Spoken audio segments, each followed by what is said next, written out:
প্রধানমন্ত্রী হিসেবে দায়িত্ব গ্রহণের পর শনিবার সন্ধ্যা 7:30টায় প্রথমবারের মতো দলের কেন্দ্রীয় কার্যালয়ে গেলেন বিএনপি চেয়ারম্যান তারেক রহমান।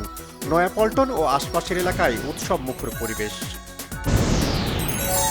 প্রধানমন্ত্রী তারেক রহমানের সভাপতিত্বে সরকারি দলের সংসদীয় কমিটির সভা অনুষ্ঠিত। অন্তর্বর্তী সরকারের সময় জারি করা 133টি অধ্যাদেশ সহ বিভিন্ন বিষয়ে বৈঠকে আলোচনা। ত্রয়োদশ সংসদের সংসদ কমিটির প্রথম বৈঠক অনুষ্ঠিত। সংসদের প্রথম দিনের অধিবেশনে অডিও বিভ্রাট, স্যাবোটাজ বললেন চিফ হুইপ নুরুল ইসলাম মনি। কারণ অনুসন্ধানে তদন্ত কমিটি গঠন। জ্বালানি তেল সংগ্রহে ভোগান্তি কমছেই না, আজও লম্বা লাইন রাজধানীর পেট্রোল পাম্পগুলোতে। ডিপোগুলো থেকে তেল সরবরাহে অনিয়ম ও পাম্প মালিকদের সিন্ডিকেটের কারণেই কৃত্রিম সংকট দেখা দিয়েছে, মনে করেন বিদ্যুৎ ও জ্বালানি মন্ত্রী ইকবাল হাসান মাহমুদ। ফের পরিবর্তন আসছে পুলিশের পোশাকে, ফিরে যেতে পারে ঐতিহ্যবাহী যে কোনো একটি পোশাকে, জানিয়েছেন স্বরাষ্ট্রমন্ত্রী সালাউদ্দিন আহমদ। সংবিধান সংস্কার পরিষদ ও গণভোটের রায় মানছে না সরকার, অভিযোগ জাতীয় নাগরিক পার্টির আহ্বায়ক ও বিরোধী দলীয় চিফ হুইপ নাহিদ ইসলামের। ৭১-এর সাথে ২৪কে মিলিয়ে ফেললে সেটা দেশের জন্য বড় বিপর্যয়ের কারণ হবে, বলেছেন মুক্তিযুদ্ধ বিষয়ক মন্ত্রী আহমেদ আজম খান।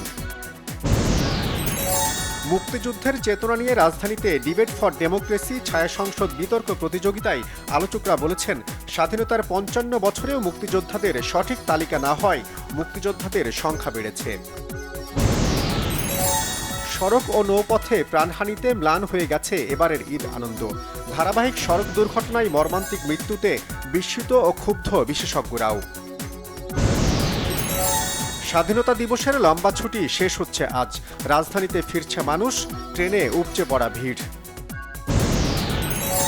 ৫৩৬টি স্কুলে পর্যায়ক্রমে মশক নিধন কার্যক্রম চালানো হবে বলে জানিয়েছেন ঢাকা উত্তর সিটির প্রশাসক শফিকুল ইসলাম খান মিল্টন।